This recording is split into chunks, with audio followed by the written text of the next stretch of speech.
நாங்கள் வந்து இன்றைக்கு கோல்ட்ட மீன் உப்பு அவியல் போட போகிறோம். மேலே பயங்கர டேஸ்ட்டாக இருக்கும். மீனை கொஞ்சம் கழுவி எடுப்போம்னே. மீனை இன்னொரு தடவை கழுவ போகிறீங்களா? ஓ, மீனை வந்து இன்னொரு தடவை கழுவ போகிறாங்க. வணக்கம் டிஎம்எஃப், நான் உங்கள் ஆசன். நான் உங்கள் மாலினி. எல்லாரும் எப்படி இருக்கீங்க? நல்லா இருப்பீங்கன்னு நாங்கள் நம்புகிறோம். என்ன சித்தி, ஓ, எல்லாரும் எப்படி இருக்கீங்கன்னு கேளுங்க. எல்லாரும் நல்லா இருக்கிறீங்களா? இன்றைக்கு வந்து பார்த்தீங்கன்னா நாங்கள் வந்து என்ன சமைக்க போகிறோம்டா, என்ன சமைக்க போகிறோம் சித்தி? நாங்கள் வந்து இன்றைக்கு கோல்ட்ட மீன் உப்பு அவியல் போட போகிறோம். மேலே பயங்கர டேஸ்ட்டாக இருக்கும். மீனெல்லாம் வந்து அறுக்கிறத நாங்கள் வந்து காட்டையில் நாங்கள் வந்து காலையிலே ஆற்றுக்கட்டுன்னு சொல்லி எங்களுடைய கிராமத்து பக்கத்தில், அதாவது ஒரு பெரிய ஆறு, அப்போ அதை வந்து சொல்லுவாங்க ஆற்றுக்கட்டன் அந்த இடத்த. அப்போ அங்கே போய் துடிக்க துடிக்க கோல்டன் மீன், அடுத்து வந்து ஐயாமாஸ்ன்ற மீன் தானே, சின்ன மீன், சின்ன மீன், அப்படி 2 மீன் வந்து ஃப்ரெஷ்ஷாக வாங்கிட்டு வந்திருக்கோம் போய். அப்போ அது 2ம் வந்து இன்றைக்கு சித்தி சொன்னாங்க உப்பவியல் போடுவோம், உப்பவியல் வந்து பயங்கர டேஸ்ட்டாக இருக்கும், உப்பவியல் போடுவோம்னு சொன்னாங்க. அப்போ ஓகே சித்தின்னு சொல்லி இப்போ நாங்கள் 2 பேரும் ஏற்பாடு பண்ணுறோம். இந்த உப்பவியல் வந்து எப்படி போடுறன்றதை நீங்கள் வந்து பாருங்கள், தெரியாதவங்க. அதாவது நம்மளுடைய கிராமங்களில் இருக்கிறவங்களுக்கு எல்லாம் வந்து தெரிஞ்சிருக்கும், கிராமத்துகளில் எல்லாம் அடிக்கடி வந்து செய்கிறாங்க. இது வெளிநாடுகளில் இருக்கிற உறவுகள், நம்முடைய உறவுகள் வந்து எப்படின்னா இருந்து தான் சாப்பிடுவீங்க. அதே இது அங்கே இப்படி மீன்கள் இருந்தால் இப்படி ஃப்ரெஷ்ஷாக கிடைக்குமெண்டா நீங்கள் வந்து இதை இப்படி சமைச்சு பாருங்கள். அதாவது ஒரு பயங்கர டேஸ்ட்டாக இருக்கும். அதாவது நாள் மீன் சொதியும் மீன் குழம்பும் தானே சாப்பிட்றது. ஆனால் இப்போ இன்றைக்கு ஒரு விருப்பம் வந்தது உப்பு அவியல் போட்டு சாப்பிடணும். உப்பவியல் அதாவது மீன் குழம்பு மீன் சொதியம், இது ஒரு டிஃப்ரெண்ட்டான கறி. ஓகே, நம்மளுடைய யூடியூபுக்கு புதுசாக வந்துருக்கு, நீங்கள் சப்ஸ்கிரைப் பண்ண மாதிரிங்கடா, சப்ஸ்கிரைப் பண்ணி அப்படியே பெல் பட்டனை கிளிக் பண்ணுங்கள். அப்போ தான் நாங்கள் போடுற வீடியோ எல்லாம் உங்களுக்கு உடனுக்குடனே நோட்டிஃபிகேஷனில் வந்து கொண்டிருக்கும். வாங்க இப்போ எப்படி செய்கிறன்றதை வந்து பார்க்கலாம். நாங்கள் இருக்கிற இடம் வந்து எங்களுடைய கிச்சனுக்கு முன்னால், அதாவது தோட்ட வீட்டு கிச்சனுக்கு முன்னால். உள்ளே வந்து சமைச்சா தெரியாதன்னுடைய நாங்கள் இந்த இடத்துல இருந்து சமைக்கிறோம். எப்படி இருக்குன்னு பாருங்கள், இடத்தை பாருங்கள். மேலே ஒவ்வொரு நாளும் காட்டுற இடம் தான். நான் வந்து வேறு லெவலில் இருக்க முடியாத இடத்த சமைக்கிற நேரம். இந்த பாருங்கள் இடத்து இருக்காங்கண்டு சித்தி. இந்த அளவு வந்து விறகடுப்பு தான், கூட விறகடுப்பு தான் யூஸ் பண்ணுறேன். இந்த கிராம பகுதிகளில் கேஸ் அடுப்புன்றதெல்லாம் குறைவு. மீனை கொஞ்சம் கழுவி எடுப்போம்னே. மீனை இன்னொரு தடவை கழுவ போகிறீங்களா? ஓ, மீனை வந்து இன்னொரு தடவை கழுவ போகிறாங்க. இங்கே பாருங்கள் எப்படி மீனண்டு சும்மா வேறு லெவலில் இருக்குது பார்க்க. அதாவது ஃப்ரெஷ்ஷான மீன், அந்த சிவப்பு கலர் தெரியுது பார்த்தீங்களா, துண்டு துண்டாக வெட்டி எடுத்துருக்குறோம். ஆமாம் ஆமாம். இப்போ வந்து சித்தி வந்து மீனை கழுவட்டும், அதுக்கிடையிலே நான் உங்களுக்கு கோழிப்பட்டியை காட்டுறேன்னா. கோழி கொஞ்சம் தீனை போட்டு வாமா. Okay okay. இங்க பாருங்க, நாட்டுக்கோழி. மிச்ச கோழியும் கூப்பிடு. கருப்பினமாக தான் இருக்குது பார்த்தீங்களா, ஃபுல்லாக வந்து நாட்டுக்கோழி. கூப்பிட மாட்டதே மிரட்டு. இங்கே பெரிய கோழி வருது. இவங்க என்னத்துக்கு வரண்டா, அந்த கோழிகள்ற தீனை சாப்பிட்ற புறக்கி சாப்பிட்றதுக்கு தான் இவங்க 2 பேரும் பாருங்க. சித்தி மீனை கழுவி எடுத்துட்டாங்கண்ணே. ஓ, மஞ்சத்தூளை பாருங்க. அதாவது முதல் நாங்கள் மஞ்சள் நடுறோம், நாங்கள் இப்போ கொஞ்சம் நடல கொஞ்ச நாளாக. என்ன சித்தி, வாங்கி எடுத்து இது வாங்கி எடுத்தது. இப்போ இனி நடுவோம், இந்த மாரிமலை முடிய நடுவோம் மஞ்சள். இனி என்ன செய்ய போகிறோம் சித்தி சொல்லுங்க. நீ சட்டியை அடுப்பில் வைப்போம், தண்ணியை கொஞ்சம் ஊற்றி. அப்புறம் இந்த பச்சை மிளகாய் எடுத்துருக்கோம், கொஞ்சம் உரைக்கணும் தானே மீனுக்கு. இங்கே பாருங்க, அதுலேருந்து கொச்சிக்காய் இதுக்குள்ளே போடுறோம் தண்ணிக்குள்ளே. அதுக்கு பிறகு உப்பு போடுறோண்ணா. உப்பு வந்து போதிய அளவு விடுங்க. நீங்கள் கையை வட்டி போட்டு இஞ்சி பாருங்க. சமைக்கும் போது சித்திக்கு நடந்த ஆபத்தை பார்த்தீங்களா? அப்படி மாற என்ன செய்யற, தண்ணியில் கழுவி விட்டா போயிட்டு. இது கொதிச்சு தானே, அது புது கத்தியா, நேற்று வாங்கி அந்த கத்தி கையாரத்து விட்டுது. இப்படி மாங்காய் வந்து மாங்காய் புளி இருக்கணுமா இருக்கு. இந்த உப்பவியல் என்று சொல்றதுக்கு வந்து சரியான புளி வேணும். நல்ல புளியண்டா தான் மீனில் பிடிக்கும். அதனால நீங்கள் வந்து மாங்காயை வெட்டி எடுங்க. இப்படி வெட்டுங்க, இப்படி வெட்டி எடுத்துலண்டா சரி. 2 மாங்காய் எடுத்துருக்குறேன் நான். அடுத்ததா இது வந்து வெள்ளை குச்சிக்காண்டு சொல்லுவாங்க. இது பயங்கர உரைப்பு, பார்த்துருப்பீங்க, நாங்கள் காட்டியிருப்போம் அடிக்கடி வீட்டில். இது பயங்கர உரைப்பு. அதாவது இது என்றா மாங்காய் உப்பவியல் என்றாலே இந்த கொச்சிக்காயை தான் எடுப்பாங்க கூட. என்ன சித்தி, இந்த மீனை வந்து பார்த்தீங்கன்னா ஐயா மாசன்னு சொல்லுவாங்க. என்ன சித்தி, அது பொரியலுக்காக. இது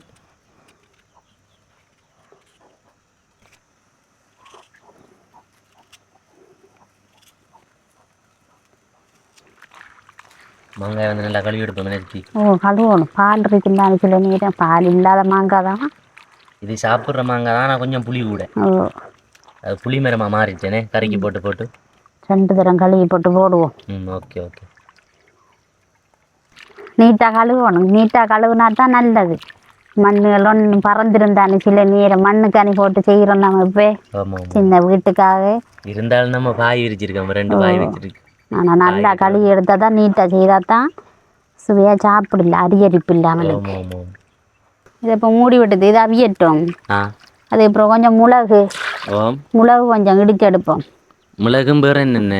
மிளகும் கொஞ்சம் போட்டு கறிவேப்பிலையும் கொஞ்சம் போட்டு பிறகு வந்து தக்காளி பழம் கொஞ்சம் போடலாம். மீன் தானே கொஞ்சம் போடலாம் மீனுக்கு.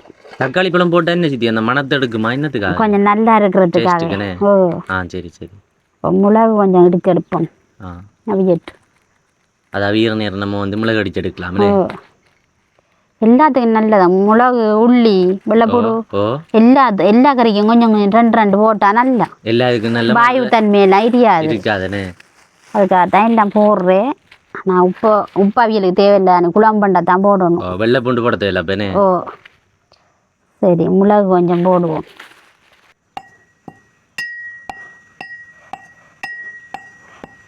சரி திறந்து பார்ப்பேனே. மாங்காய் வேகமாக அவிஞ்சிட்டு, ஆனால் கொச்சிக்கு அதான் கொஞ்சம் அவிய லேட் ஆகுது ஏரியா. பார்ப்பேன் திறந்து. நல்லா கொதிக்குது, அது அவிஞ்சிருக்கும். இப்போ கடைவோம்னே. அவிஞ்சிட்டு நல்லா மாங்காய் நல்லா அவிஞ்சு கூழா போயிட்டுது.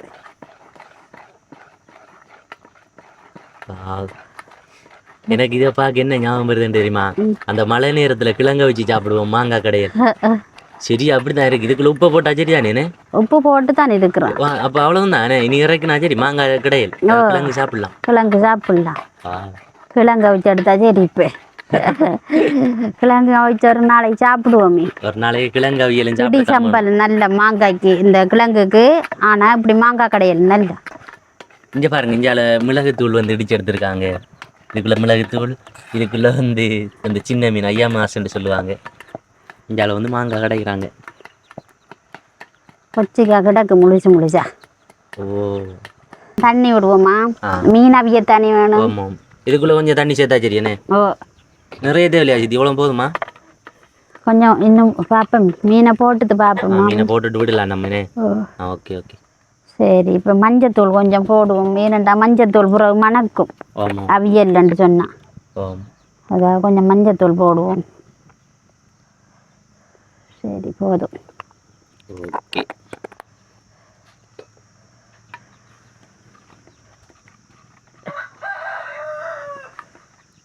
சரி இப்போ மீனை போடுவானே. ஆமாம் போடுங்க.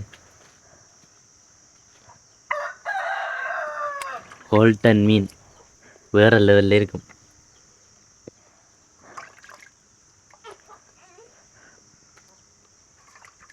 வாவ். சரி மீனை போட்டுட்டேன். கொஞ்சம் இப்படி பெரட்டி விட்டு போட்டு. ஆனால் இது கடைஞ்ச புளி, உப்பு புளி மிளகாய் எல்லாம் அந்த மீன் நல்லா அவிஞ்சு இப்படி பிடிச்சேன்டா மீன் நல்லா ருசியாக இருக்கும். அதுக்கு தான் உப்பு அவியல் போடுறேன். சொதி வச்சா உப்பு ஊடுறல்ல, புளி ஊடுறல்ல, கொஞ்சம் போதாம இருக்கும். ஆனால் இப்படி ஒரு செய்து சாப்பிடணுன்ற ஒரு விருப்பம் வந்தது.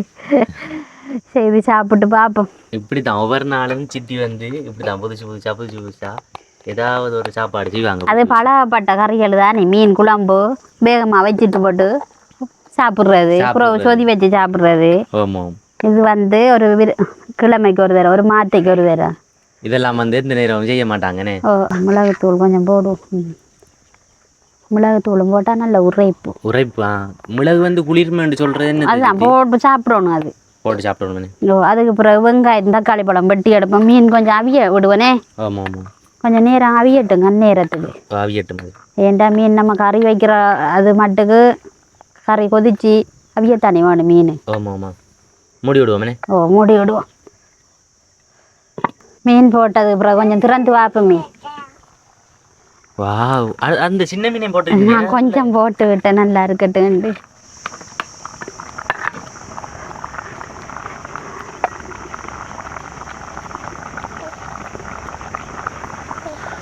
இங்க பாருங்க எப்படி இருக்கேன்ட்டு. அதோட சின்ன மீனையும் போட்டுக்காங்க சித்தியனே. வெங்காயமும் தக்காளி பழம் இருக்குது பாருங்கள் இவ்வளோ சின்ன சின்ன விட்டுறாங்கன்ட்டு அப்படியே தூவி விடுங்க அப்படியே கிடந்து அவியட்டும். இப்போ எல்லாம் போட்டாச்சு, உப்பு போட்டாச்சு, புளி போட்டாச்சு, அதுக்கு பிறகு வெங்காயம் போட்டாச்சு, மாங்காய் போட்டுருக்குது, மீன் போட்டுருக்குது, மஞ்சத்தூள் போட்டுருக்குது, மிளகுத்தூள் போட்டுருக்குது. அதுக்கு பிறகு வந்து கறிவேப்பிலை மட்டும் போட்டால் இறக்குறான். இது தக்காளி பழச்சாறு. அங்கே பாருங்கள் பின்னால் சித்தியை சுற்றி கோழி தான் ஃபுல்லாக கோழி குஞ்சு மாதிரி இதுன்னு தான் தெரியுது. கொஞ்சம் கறிவேப்பிலையை போடுவோம். சரி, நல்லா கொதிக்குது தானே, கறிவேப்பிலையை கொஞ்சம் போடுவோம்.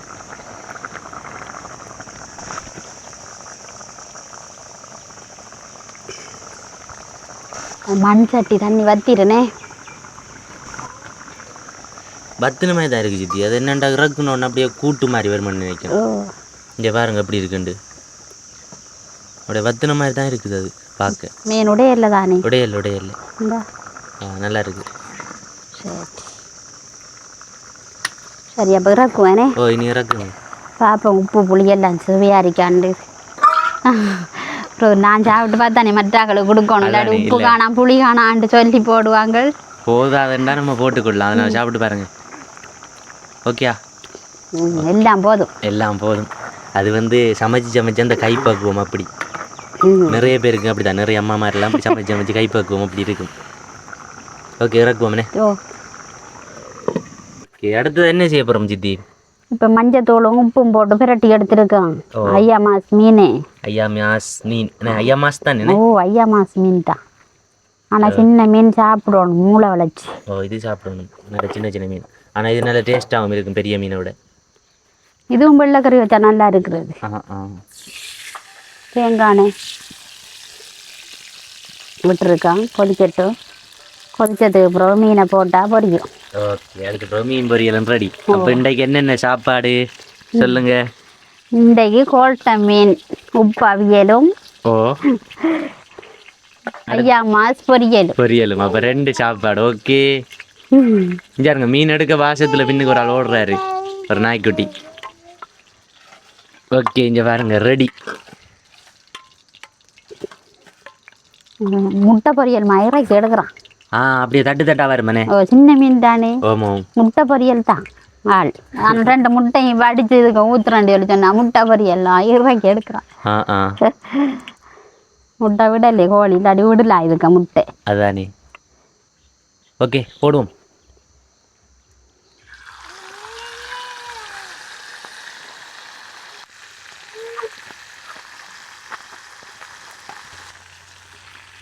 நான் வந்து சமைச்சு முடிச்சாச்சு. இப்போ வந்து நம்ம சாப்பிட்டு பார்ப்போம் எப்படி இருக்குன்னு. டேஸ்ட்டை வந்து சாப்பிட்டுட்டு நான் சொல்கிறோம். நாங்கள் சரி சாப்பாடு சாப்பிட்டு பாருங்க. ஓகே, ஃப்ரெஷ்ஷான சாப்பாடு. ஃப்ரெஷ்ஷாக வந்து இந்த சின்ன மீன் பொரிச்சல் வச்சு சாப்பிட்டு பார்ப்போம். அதான் பாருங்க கொஞ்சமா.